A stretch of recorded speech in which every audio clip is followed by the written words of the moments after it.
Diary of a sociopathic mother-in-law next door.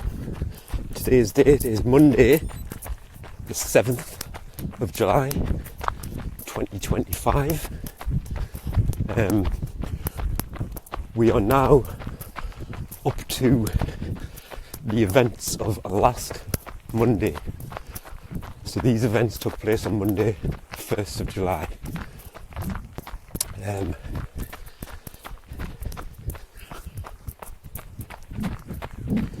Or was it the 30th of June?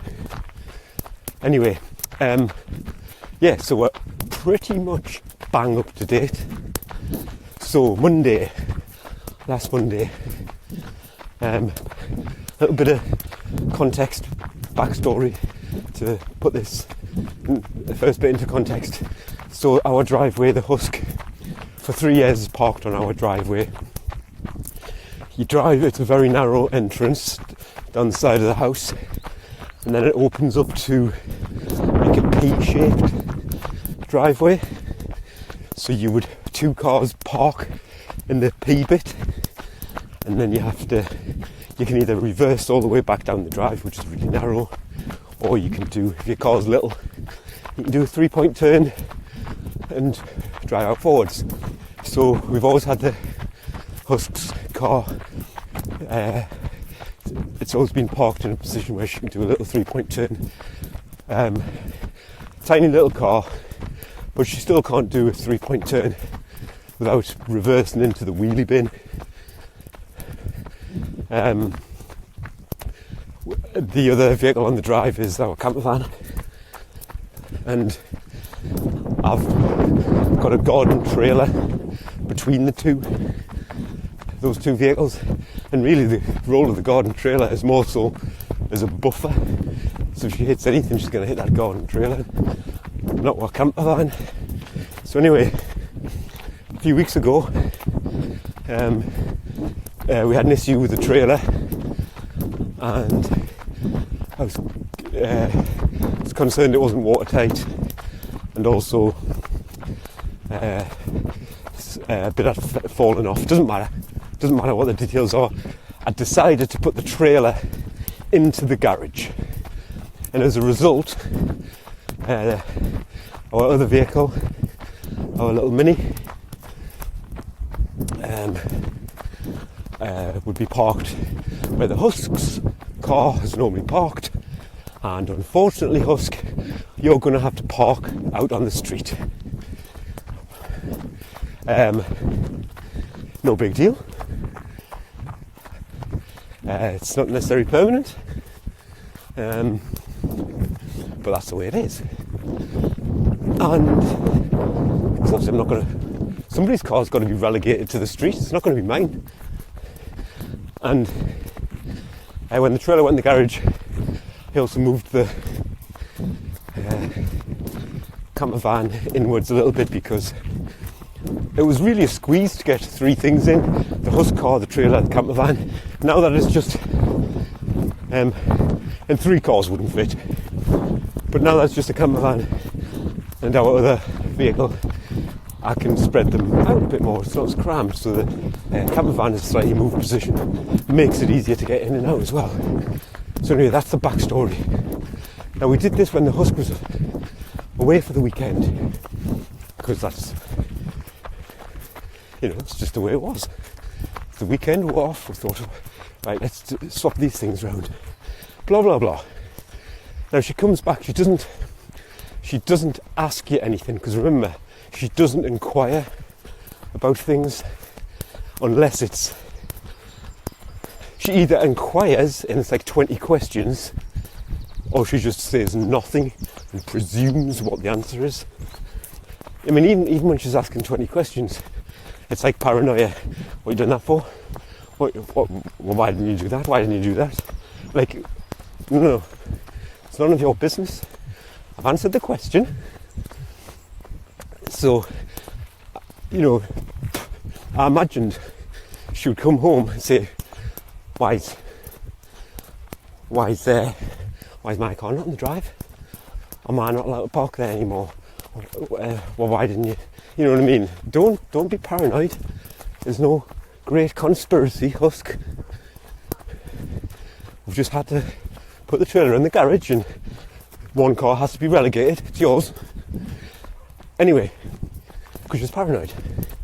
And she doesn't believe what you say anyway. She always thinks there's some grand conspiracy against her. This is paranoia. It's another trait of the sociopath. So she either does that or she says nothing, and then she presumes what the answer is to why is my car being relegated, and then she presumes the answer, and then she lives with that made up answer as if it's the truth, and then she'll speak that to others if the opportunity arises, either the opportunity or the need. That's what she does. She presumes and then moves forward with that made up answer. Just going to pause here a sec.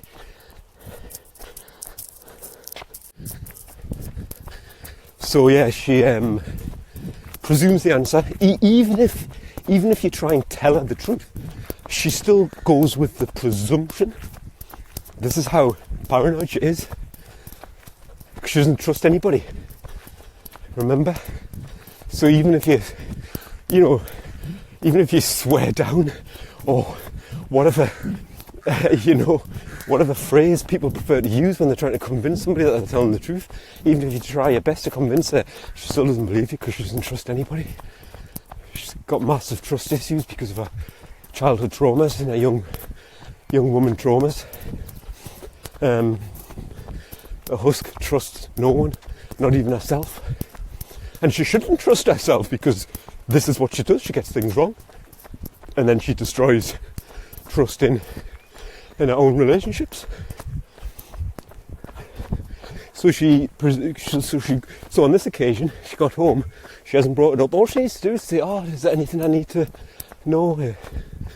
Am I allowed to park on the drive if you're not here? Inquire. She can't inquire. Remember, she didn't polite inquiry just to work out what she needs to know. She does need to know where she's parking. She lives here. It's fine. You're allowed to ask. You're allowed to ask questions. You're allowed to make courteous inquiries about things that affect you. But no, she doesn't. She just says nothing. Remember the boiler story? She hasn't even inquired into that. She's not bothered. And this, she's not bothered because it suits her. A made up reason that she's probably in the doghouse and that we're not letting her park on the drive and we want rid of her, that suits her, MO, because she's a martyr and she's paranoid and she thinks everybody is ultimately against her and she can't trust anyone, and ultimately she brings all this on herself because that's not the reason, but that's the truth in her mind. And it suits her sad little self-loathing sociopathic mindset. So you get exactly what you deserve in terms of everything. She deserves that mindset. She deserves that mindset. So good. I'm not going to try and deprive her of what she deserves. If I deserve happiness, surely nobody would want to deprive me of happiness. So she deserves and she wants martyrdom. I'm not going to deprive her. Why would I do that? Apart from anything else, it's futile, but it's what she wants. It's what she'll attract. And it's what she'll wallow in for the rest of her sad little life. So she makes no inquiries. It's a long, drawn-out story, isn't it? I do go off on one.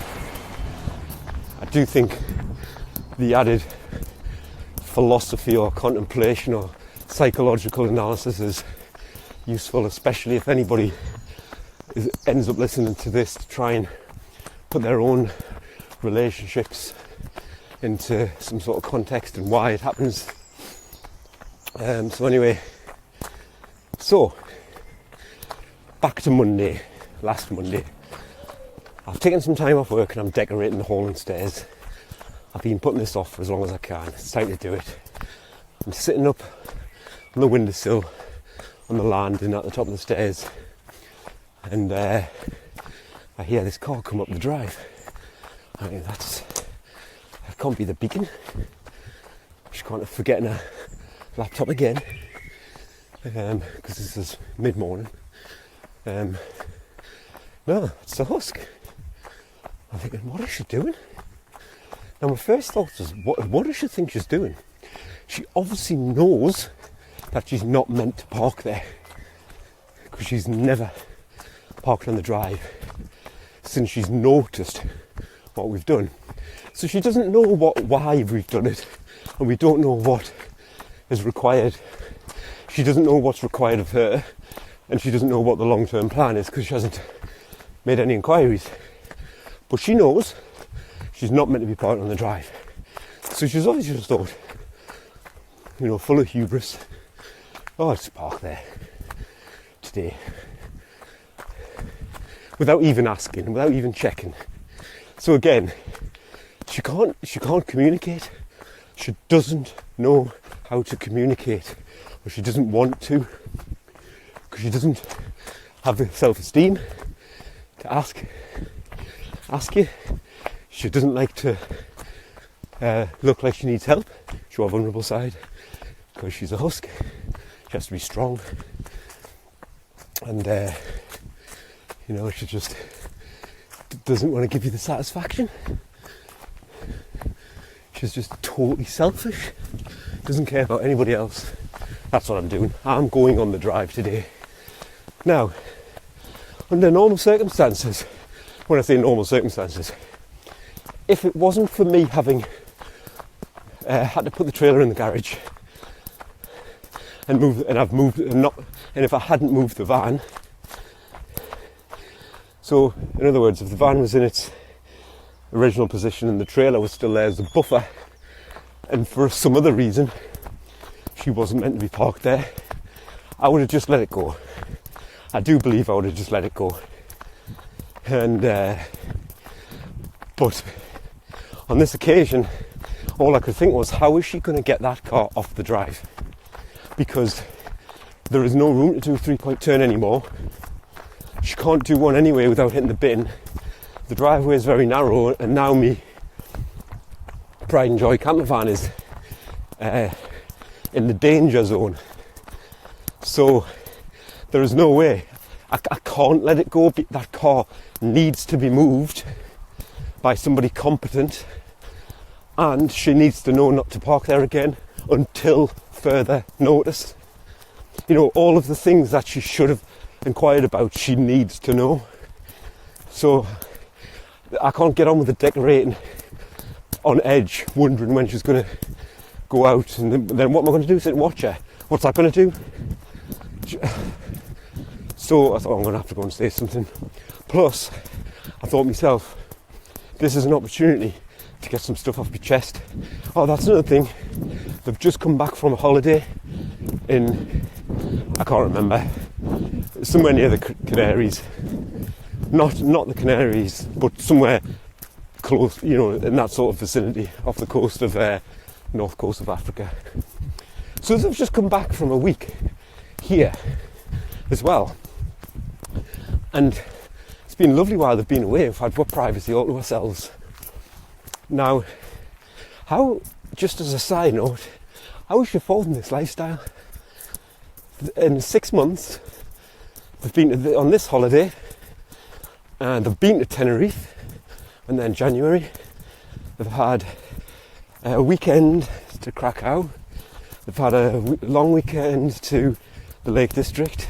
It's not cheap. It's not cheap going to the lakes. I think they might have had. Anyway, they've had 2 proper holidays, i.e. week-long abroad, 1 extended city break, and 1 long bank holiday Easter weekend in the Lake District, in a static caravan. And that won't be for 2 people, that'll be at least for 4 people, at least. That will not have been cheap. Where's she getting the money from? Spending money as much as anything else. I'm paying for her lifestyle. I'm paying for the upkeep of the property. We both are, in the Beacon. But that the mortgage needs to be paid. Just because her lodge is paid for, the mortgage on the property as a whole still needs to be kept up.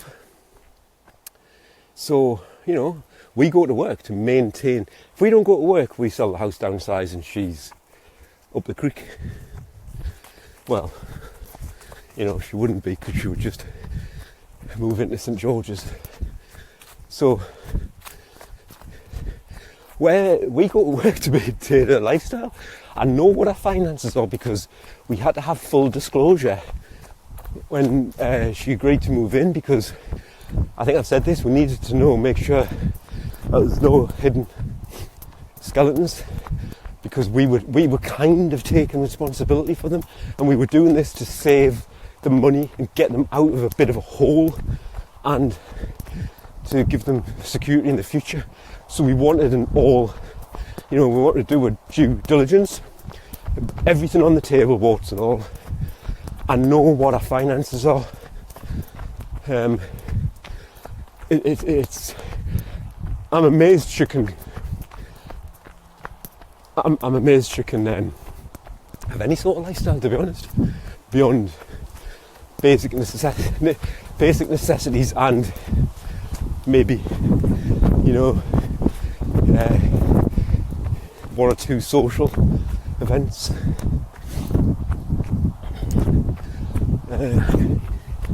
A few social events a month, whatever, minimal things. And I know she's got a bit of money left over from what stepdad left, and I'm just going to presume that obviously she's eating into that. It's not going to last long at this rate. Champagne lifestyle on lemonade money. So they've just come back from this holiday. I haven't even seen them. No, I'm not interested, as in speak to them. But it's been eating away at me about this lie that they've told about the telephone call. I know what I heard. I heard him whispering, and I heard no other voices. If he was talking to somebody else, it wouldn't be whispering, and I would have heard the other voices. And why were you putting yourself on mute? But she was saying that she was putting me on silent, as if like the speaker went silent on her side. You didn't. You put you on mute. So anyway, I'm really struggling with the fact that they think I've swallowed that lie, and I can't live my life like that. I want them to know. So I rush out the house. I'm going to ask her what she's doing, what she's playing at.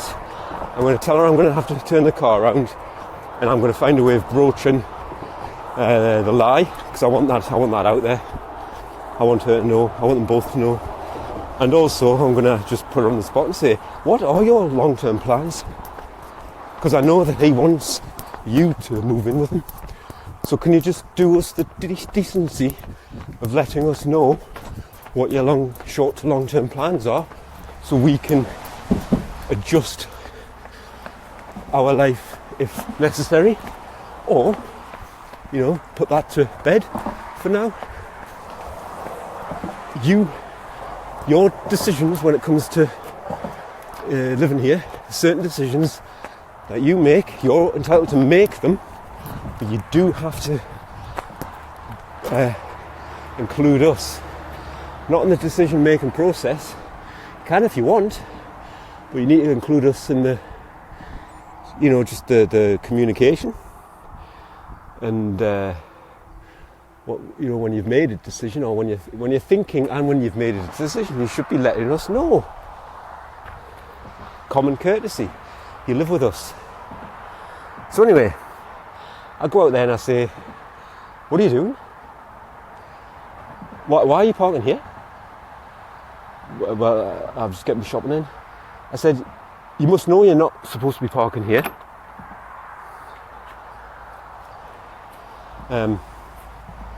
"Well, yeah, but I just want to get my shopping in." She's got her whole damsel in distress act on. I said, I don't care about your shopping. As in, if you need a hand with your shopping, you should ask us first and foremost. Either I can give you a hand with your shopping, or you ask if you can park on the drive. The second one is the minimum you should be doing. You're not meant to be on the drive. I didn't tell her why, because I'm not bothered. I don't want to try and explain. I don't care anymore. And she's not going to believe us anyway. And I said to her, "How are you going to get out?" "Well, I'll just turn around like I always do." See, because she doesn't notice anything. She probably hasn't even noticed that the trailer's gone. And she definitely won't have noticed that the van is in a different place. Slightly different place. I mean, it's blatantly obvious to anybody with any awareness. But I'll just turn around like I normally do. I said, "You won't, because I've had to put the van in a different place, and it's now closer to you, and you couldn't even do a 3-point turn previously without hitting the bin. So no, you're not turning the van, you're not turning it around in this position, because I don't trust you." I said, "I'll do it." And she went, "Right, I'll do it now. No, I've just told you that you're not doing it. I've just told you that. And then I don't trust you. So now, what do you mean? You're doing it now? I'll do it now." "No, you won't. I'll do it. I'll do it now." Like a child. Like an absolute child. So I says, "I'll give you a hand with your shopping." "Okay, thanks." No, this is not the time to try and put on your act of being all grateful. I'm not doing this because I care. I'm doing it because it's just the right thing to do. It's the right thing to give you a hand with your shopping, not because I care about you. So anyway, I give her a hand with shopping in the house, and I say, "So when's the happy couple moving in then?" She just looked at us. "What do you mean?" I said, "When's the happy couple moving in together? In here?" "No, you can't move in here. When is the happy couple moving in together?" What do you mean? When are you moving in with them?" "No." So straight no. Because this has been floated. I don't know if I've covered this. It was floated very, very early on in their relationship, because he needs to be a saviour. He wants his own little pet, a woman at home. The male chauvinist wants his little pet woman at home so he can look after her, because women need men to look after them in his mind. So anyway, she's made all sorts of excuses in the early days. "Oh, yeah, you haven't got a bath. I like a bath." I said, "Well, I'll get a new bathroom then." Anyway, she just said, "No, not moving in." I said, "Why not?"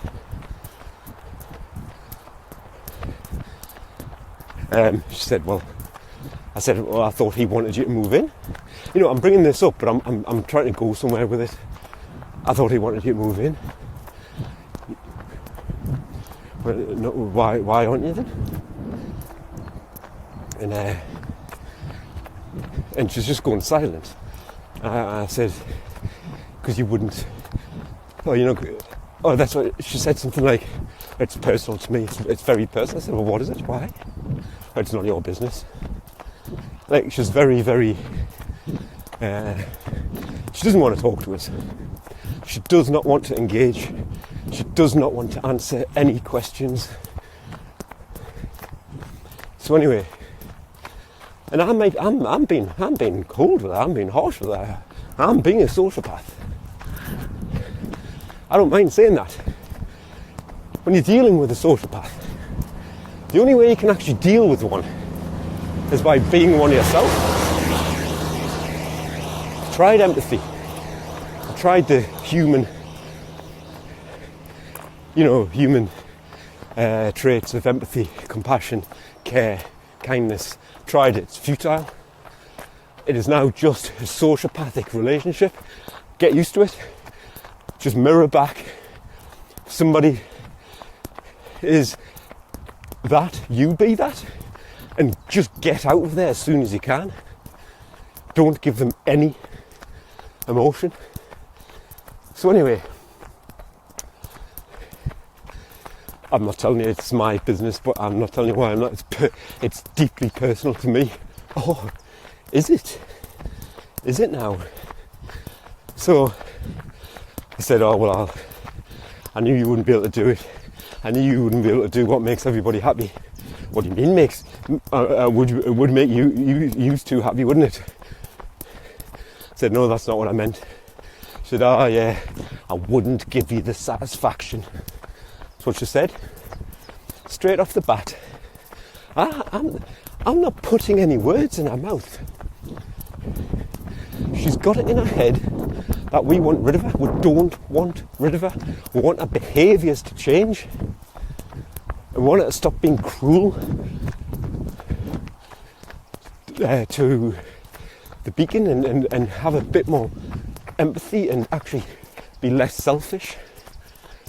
That's what we want. We don't want it out. What we want is everybody to be happy.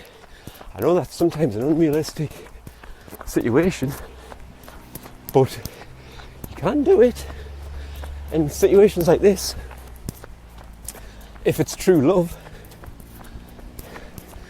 So I wouldn't give you the satisfaction, and I just laughed. I just said, I know you wouldn't. I know that's why you're not going to do it. I know that.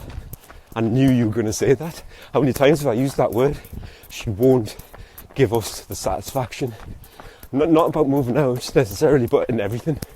She'll never give you any satisfaction about anything.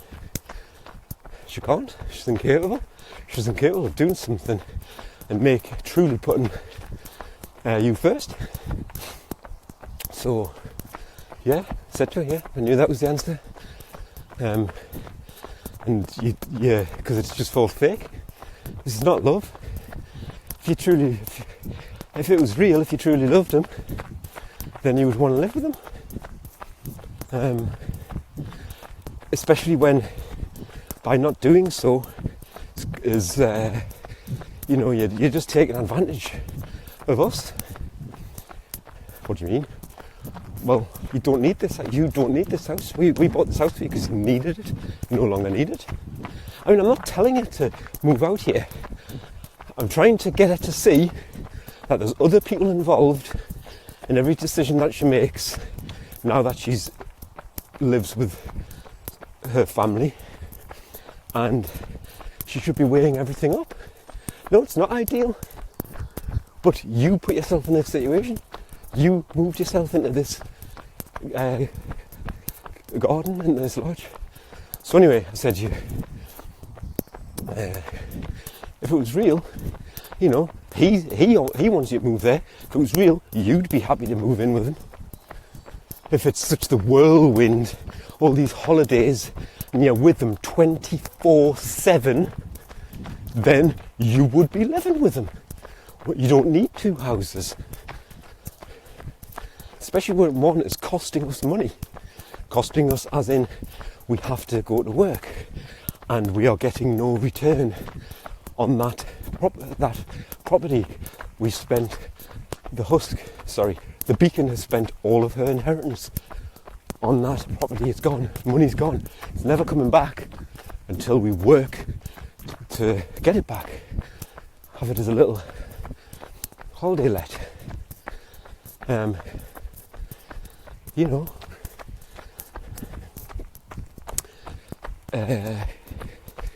it's costing us. And at the end of the day, we have a right to know what your plans are, because they affect us. It is our business, unfortunately. It would be your business if we decided to move house. It's our business if you're thinking about moving house. It's bloody obvious. This pathetic woman. So I said, if it was real, he's happy, he wants you to move. If you really love him, you'd be happy to move. He'd be doing us a favour, not because you're leaving, but because we can start to get a return on our money, our investment. It's there for free for you, as long as you need it. So we'd be happy because we start to get a return, and we'd see you happy. Oh, she's moved out, but it's for good, happy reasons. You've said you've never been this happy in your whole life. Because you're lying. It's not happiness. It's not love. It's status and how it makes you feel. All these holidays, it's just consumerism. All these holidays, status and being seen in the village and, oh, here's a happy couple. It's just status. It's not real. And I said that to her. I said, because you want your own little centre of attention. Everybody has to come here. You know, he comes here. He's constantly here. Your daughter, Roadkill, comes here to visit you every week like a loyal little puppy. Everybody comes to your house. Everything revolves around you. On birthdays, what I said to her, on birthdays, people have to go to your house on their birthday. Or it's my birthday, or I have to go to the Husk's house to collect me presents. Everybody has to go to you. Because you're selfish. And you're not giving that up. You're not going to move into his house. You're not going to move into his house and give up your hub, your queen bee status, because nobody will come and see you. People won't see it as your home. This is what you think. And you'll just be there without the whole world revolving around you. That's what you've never ever. It's always been your house ever since the taxman caught up with stepdad and he got made bankrupt. I sell the big house, the status house. Ever since then, the house has always been in your name, and you know, he's paid his way. He's paid for. What he would do is he would like pay board, like pay rent, and she would use that to pay obviously the mortgage and food, whatever.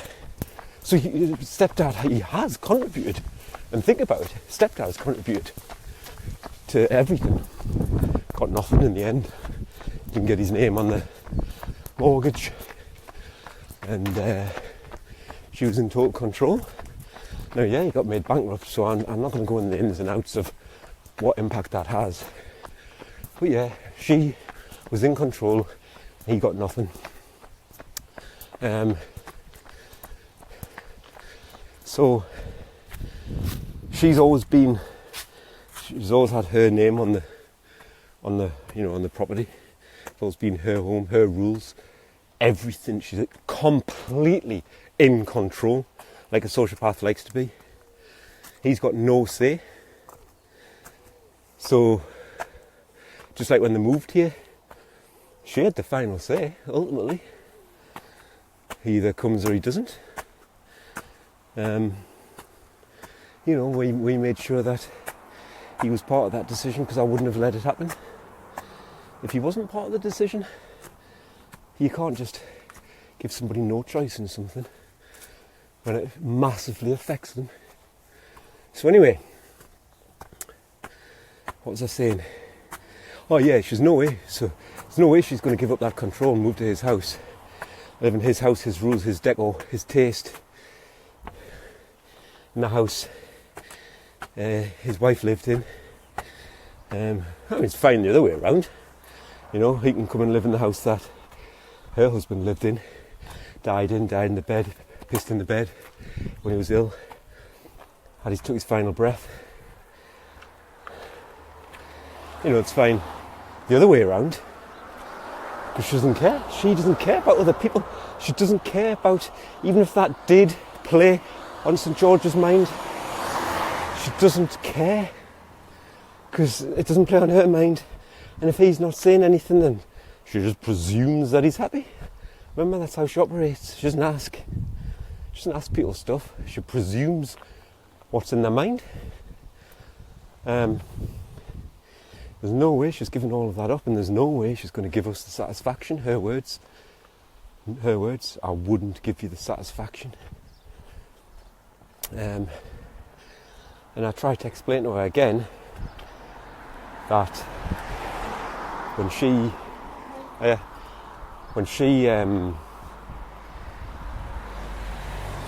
made the decision to move here, she should have realised, like any normal functioning human being would, that you're giving certain things up.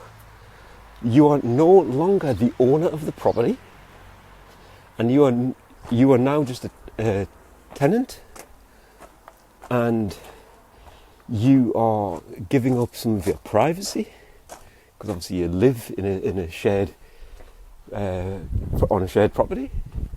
So you know you can see each other all the time.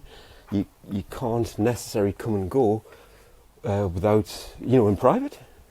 And we've given some of that up as well. And, you know, we understood this. We were happy to do this.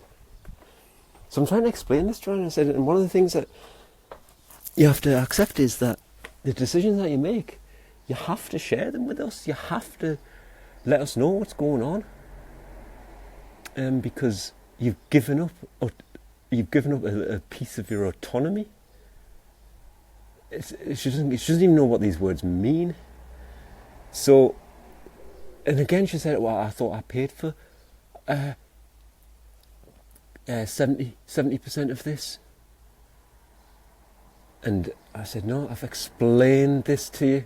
Or she went, oh yeah, it's the Beacon's inheritance.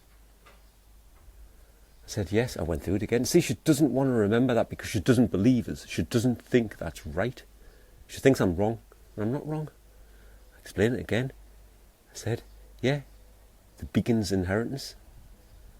I said,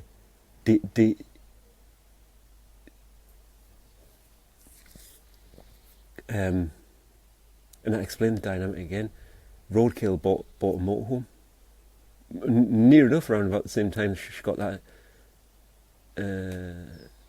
early inheritance, thanks to us for doing all of this. She gets an early inheritance, gets to spend it on a motorhome. But I don't know what she spent it on. I said it doesn't matter, it's a hypothetical scenario anyway. It's just, imagine she did, that's what she spent the money on. It's who knows what she spent the money on, it doesn't matter. But imagine it was that motorhome that she drives around in and enjoys every weekend. I said, do you own that motorhome? No. I said, do you have a set of keys for that motorhome? Do you just go and help yourself to it? Does St George just walk up to it and say, oh, I think I'll chill in this motorhome? No. You've got to ask her permission first. It's not, you've given up. You don't own that motorhome. You've given up that money. You've given it away. What you've getting back is the promise that the Beacon made to house you and make sure your finances are secure. You give me my inheritance and I'll do that for you. It's just so simple, but she thinks I'm wrong. Anyway, a reminder of that. And meanwhile, she just doesn't want to talk about it. I think I mentioned that. And she's actually, I'm not listening. You know, when I was asking probing questions, I'm not listening. That's what she's saying, literally. It's almost like a child putting a hand over their ears. Like a child, I'm not listening. I said, this is important. What do you mean I'm not listening? And while I was in mid-sentence, she actually said, Alexa, play smooth radio. Like, how ignorant is she? She just doesn't want to be in this situation. She's never been challenged by anybody in her life. People just let her get away with stuff. So, and then somehow it came up, and I can't quite recall how this came up. So I'm just going to have to say it. The way I remember it, she just said, St. George's got his own set of keys for this. I thought it was my home. St. George's got his own set of keys for this. I don't know how this come up. What? He's got his own set of keys to my property. What the hell? Why does he need a set of keys to this property? All she could say was, in case I'm not in. I said, in case you're not in. And I said to her, if you're not in, why does he need to be here? Like, if you're not in, why does he need to be here? Like, what, he's just going to come, and when you're not in, he's just going to come and help himself. What, sit in stepdad's seat and chill? Or sit in me garden, enjoy the fruits of me labour? What's he going to do, come in here when you're not in? And she just shrugged her shoulders. She had no answer. She just looked like a little child getting told off. She had no answer. And I'm thinking, what? And I'm thinking to myself, in my mind, I'm thinking, I know what's happened here. They're just like a couple of teenagers, they're like kids. He's probably given her a set of keys. Oh, because that's the thing. I said, have you got a set of keys for his house, really? Yeah. So in my mind, I'm thinking, he's probably said, because like he's a chauvinist and he just wants to look after her. And he's probably said, here, you have a key for my house. Because my house, my house is bigger than yours, whatever. I don't know. But this is what I imagine has happened. Here, have a key. I want to share my house with you. Here's a key. You can help yourself to it and go there. Even if I'm not in, just go round. Which is fine. It's absolutely fine. But she can't. She hasn't got the right to do that in return, and she's just done it impulsively. Here's a key. Here's a key for you, because she has to do everything to keep him happy, because she doesn't trust. She doesn't trust anybody. So if she said, oh, I can't give you a key because it's not really, the right thing. It's not just I can't just give you a key for you to help yourself because it's their home as well. You know what I mean? That would be the wrong thing to do. She doesn't trust that he would just go, oh yeah, that makes sense. Don't worry, Husk. It's fine. It's fine. I'm not giving you my key because I want something in return. I just want to give you my key so you can make yourself at home in my home is your home. If she explains that to him, she doesn't trust that he'd just understand. And even if he did, she doesn't trust him because she doesn't believe anybody. She doesn't trust anybody. So she doesn't believe anything they say. Remember, she presumes things, and she presumes that he would think like her. She presumes he would think like her and be peed off that he hasn't getting a key in return. So she's doing it just to make him happy, just to what she perceives as making him happy, because she doesn't trust. She doesn't trust him. She doesn't trust herself. She doesn't trust him.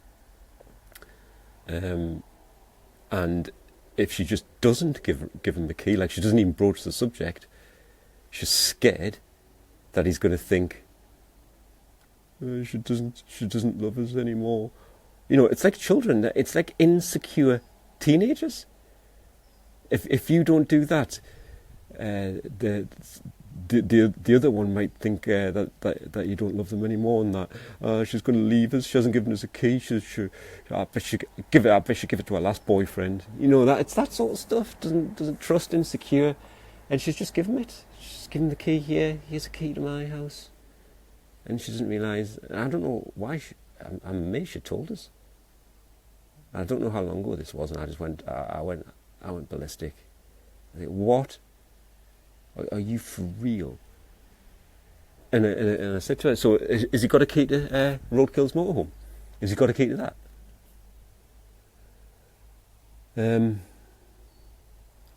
So when I was, so I told her I want my key back. You've got until tonight to get that back. Put it through the front door letterbox, please. I want it back. You had no right to do that. Blah, blah, blah. And when I was going back to when I was saying to her things like, you took responsibility. You've got to take responsibility for your own actions. You chose to live here. You have to deal with how everything turns out. You have to take your part in where you are now, and you have to take responsibility for doing the right thing. Is St. George? Is he welcome here or not? Is he welcome here or not? I'm saying, it's not. I said you're so black and white, don't you? You need binary answers, don't you? Because you can't function within the grey areas where you just have to. Each scenario might have a slightly different answer. And you can't grasp concepts. You can't grasp the concept that it's just it's like you are taking the piss out of us. He's always here, always, and it's sensitive. And we've tried to explain this to you. Oh well, the beacon just said she just wants me to be happy. I said yeah, but not at the expense of her feelings. You just don't get the concepts, do you? You've got to make a decision. Is he spending too much time here? Do we need to give them two just a bit of space? Or, should it be like on evenings, maybe he should spend less time there? Weekends, maybe spend less time here? He's got his own house. He can be there every week an hour for all we care. We don't care. We don't want to see him in stepdad's shoes. That's it. Do you understand? In the house and on the property that we provided for him. So you've just got to treat the situation with sensitivity. You can't do it. You can't do it, can you? You don't grasp concepts. I told her about the lie. I said, I don't believe you. And then we had another argument about that. I said, look, I don't believe you. I know what I heard. Stop gaslighting us. What does gaslighting mean? Do some research, Husk. I said, I know what I heard. I heard him whispering. I didn't hear any voices. You put yourself on mute because you were getting advice off him. You didn't put me on silent. And, I would have heard voices.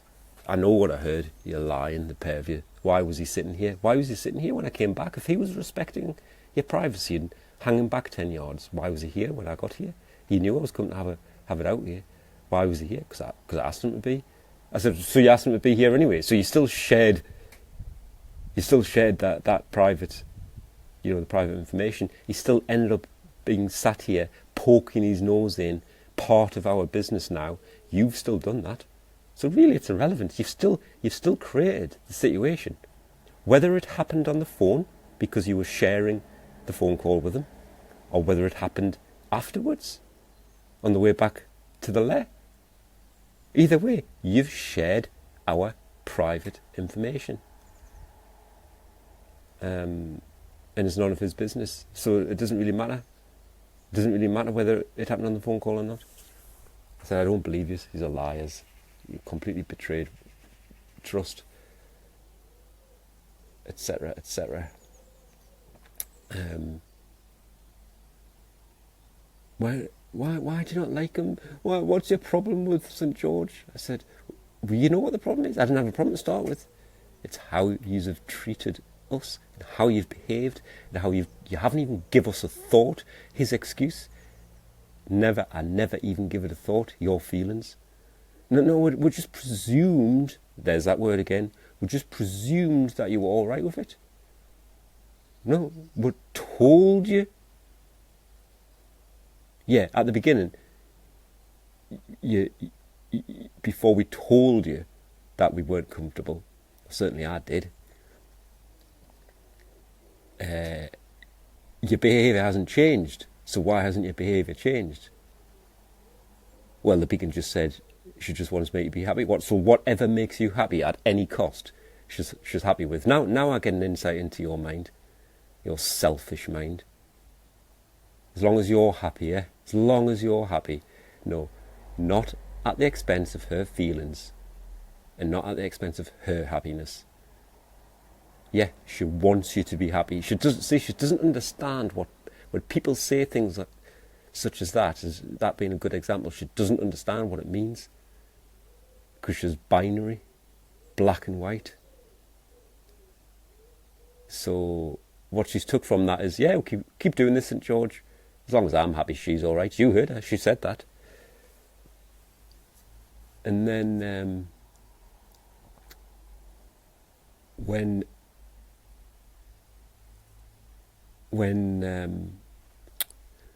I was saying to her about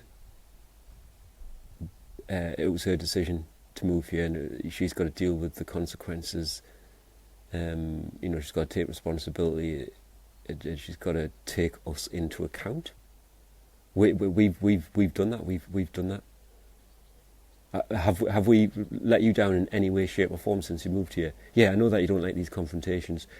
Can you point to anything where we've let you down? No. And I'm constantly having to go at you because you're letting us down. You're breaking trust, and now you've given keys. I can't leave you for 5 minutes. What's going to happen next? He is literally just going to be moved in, isn't he? So what I'm having to go at her about is your responsibility. You decided to move here. You know what she said? The beacon persuaded me to move here. I went ballistic again. I went, you what? No, she did not. No, she did not. I said, stop trying to blaming your daughter for your decision to move here. I couldn't believe it. I could not believe it. Blame anybody and everybody except herself. Even your own daughter. The beacon did no such thing. All she did was reassure her, give her constant reassurance that we would, do our utmost to make it work. And it would work. The only thing that was at risk was her behaviour. We didn't know how risky this was at the time. In hindsight, I wouldn't have made the decision. Don't regret it, but I wouldn't have made it if I knew this. Don't regret it because at the time it was the right thing to do.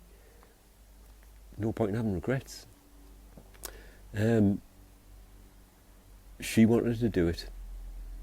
We kept asking, are you sure? You have thought everything through. You've thought about leaving your friends. You've thought about this. You've thought about... We were her...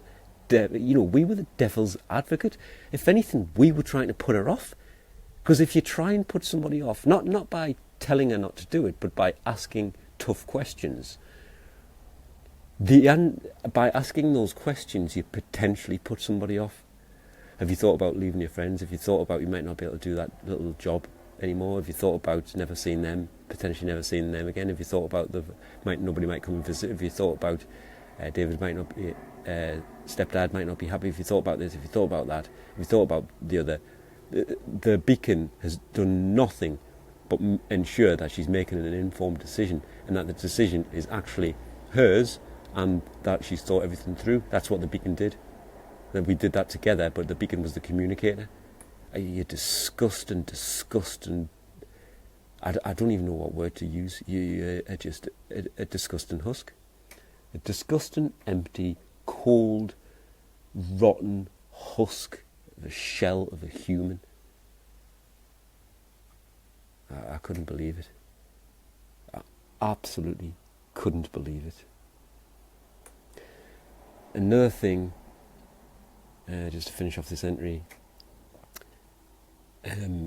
when I brought up the fact that I hadn't bought that lie, and I brought up when we came round for that on that Friday night, and the St. George beat round the bush for 2.5 hours before he even broached his pathetic apology. I had a go at her for what she did. I can remember when we were there being amicable and trying to actually fix something, and then she just interrupted us when I was speaking about something, and she just went on the attack and had a pop at us for calling her an effing bitch. You know, the day or two before, whenever that happened, whenever that phone call happened. And I thought to myself, why? It just completely deflated us. I explained, I've already explained this, but I brought that up. I brought that up to her, and I said, you couldn't help yourself, could you? You couldn't help yourself. You had to have another go at us about that. And that really, because you think I've bought the lie, so you really, really had to hammer home on that. And you know what she said? She said, yeah, but did you see the beacon's face? Did you see the... She was disgusted. She was mortified. I said, don't you tell me what the beacon was, what her feelings were. You've got no idea about the beacon. You've got no idea what her... She didn't know. She was mortified, but she had a grin on her face. The husk, when she's saying this, I could see the grin on her face. And she kept repeating it, but yeah, she was disgusted. I said, how do you know she didn't know? I said, that's why you did it, didn't you? That's why you did it. You did it because you didn't think I had told the beacon. You didn't think I had told the beacon that I called you an effing bitch. And you think that this is going to mortify her, make her feel stupid, like weaken our position, and you're going to cause some strife between me and her. And you're wrong on all parts. Husk, you're wrong. I said, don't you say what the beacon's emotions were. You've got no idea what the beacon's emotions are. And she's not and she's not here to defend herself. So do not presume what the beacon's emotions were. Have you ever thought that maybe she was mortified that you're attacking me when we're being here trying to be amicable? Because that's closer to the truth, Husk. That's closer to the truth. But yeah, I'm sure I've mentioned this in a previous entry. That's what the beacon said to me after that event, that Friday night when the husk attacked us. She said she just wants to get between the two of you, the two of us. She wants that would give her no greater satisfaction than to see us not on the same wavelength, not on the same team. You know, division between us, weakness between us. They would do nothing would give her greater satisfaction, and she's right. She's absolutely right, because that's the husk has just told us that. She's just told us that because she said it repeatedly. Did you see her face though, with that like glee in her face? I said, that's why you did it, didn't you? You'd love nothing more than to divide us and to get in between us. I said, you're disgusting. It's never going to happen. You're never going to get in between us. And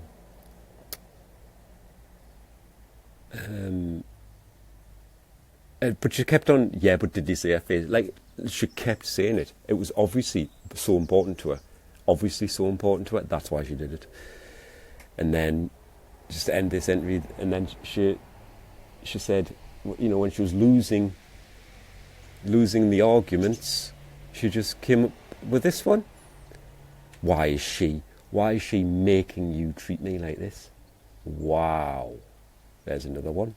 Blame your daughter. Blame your daughter for me treating you like this. It must be her. It must be her that's making you treat me like this. So she must think that, you know, behind closed doors, myself and the beacon, or the beacon just tells me, you know, how mean her mother is, and she's poisoning my mind, and she wants me to fight her battles for her. That's what she thinks. That's what she thinks of her sister. Sorry, of her daughter. She thinks she's poisoning my mind and making me treat her like this, and she blames her for persuading her to move in up here, and now everything's going wrong. She blames her for that. She blames her for my treatment. It's disgusting. You're a disgusting woman.